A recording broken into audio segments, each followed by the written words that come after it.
Hello, my name is Christian Gutierrez, and my speech is on the world famous boxer Mike Tyson. Did you know that Mike Tyson had a knockout percentage of 78%? This means he knocked out roughly 4 in 5 opponents he ever faced. He has the ninth highest heavyweight knockout percentage in the history of boxing. Mike Tyson is a man who conquered his personal defeats and became one of the greatest boxers of all time. First, I will be discussing his childhood and early stages of amateur boxing. Secondly, I will go over the struggles he endured in the mid stages and the teenage years of his life.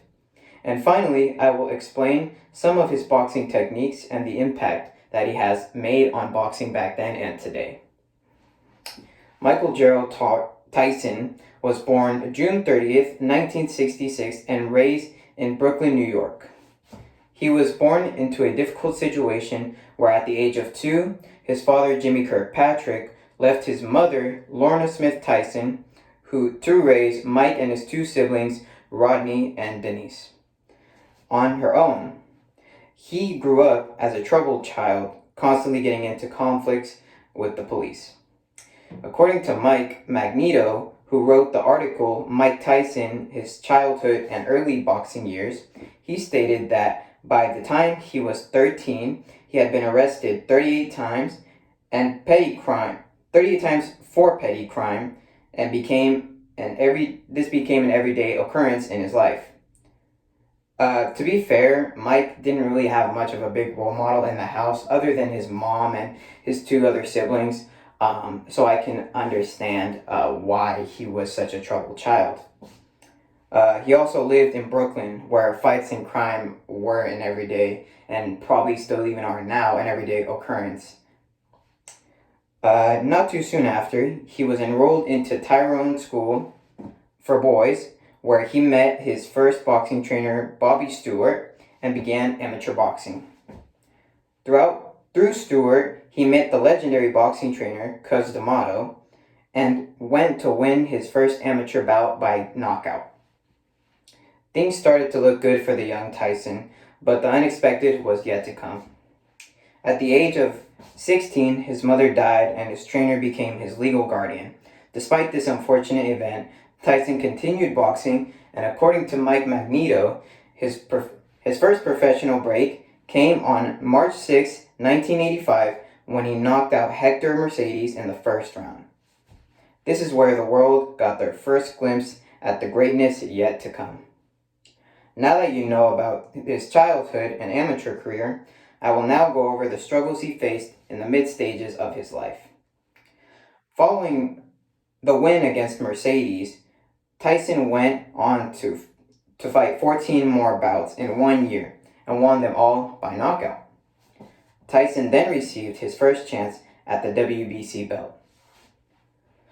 According to Amy Tikkanen, who wrote the article Mike Tyson, American Boxer, on November 22nd, 1986, he became the youngest heavyweight champion in history. Me personally, being 20 years old, I can't imagine, especially being a heavyweight champion. The heavyweight weight class is 200 pounds and up.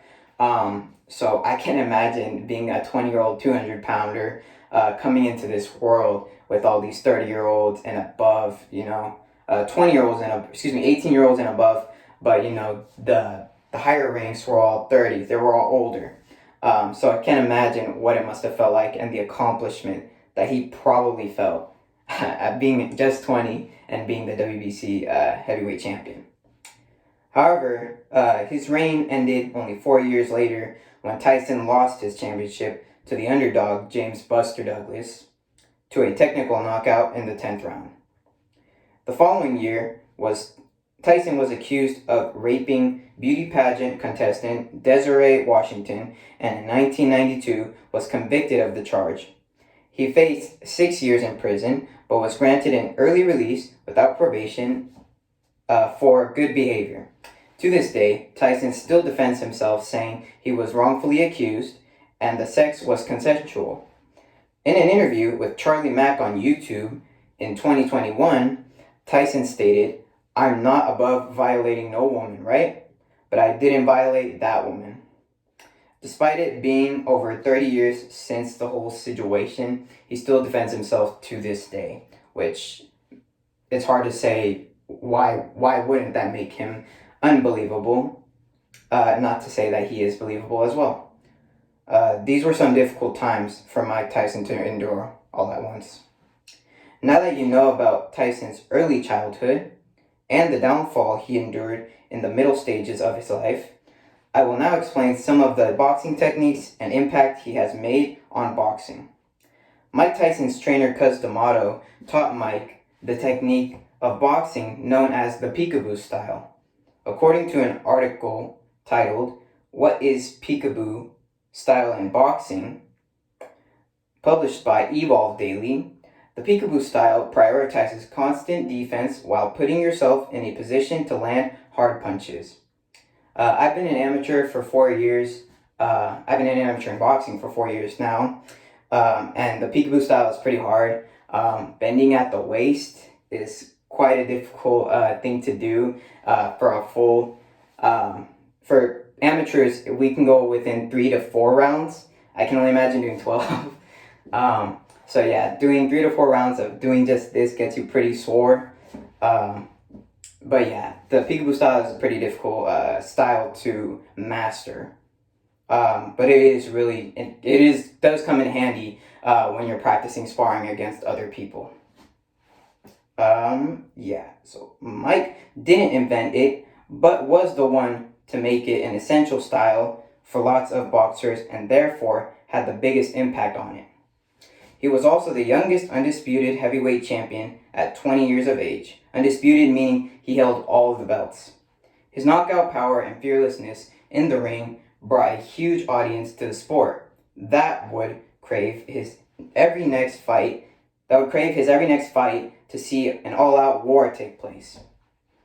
Win or lose. In 2011, Tyson was included into the Hall of Fame, and rightfully, considering the achievements and dedication he has made into the sport of boxing. Today you learned about how Mike Tyson conquered his personal defeats and became one of the greatest boxers of all time. We started off by exploring his childhood and amateur career, then the hardships he dealt with in the middle stages of his life, and finally you learned about his boxing techniques and the impact he has made on boxing as a whole. Now you can understand why the man was very much feared since he had such a high knockout percentage. It's hard to say if there will ever be another fighter like Mike Tyson, who took his wins like his losses, rolled with the punches, and has fought through life one round at a time.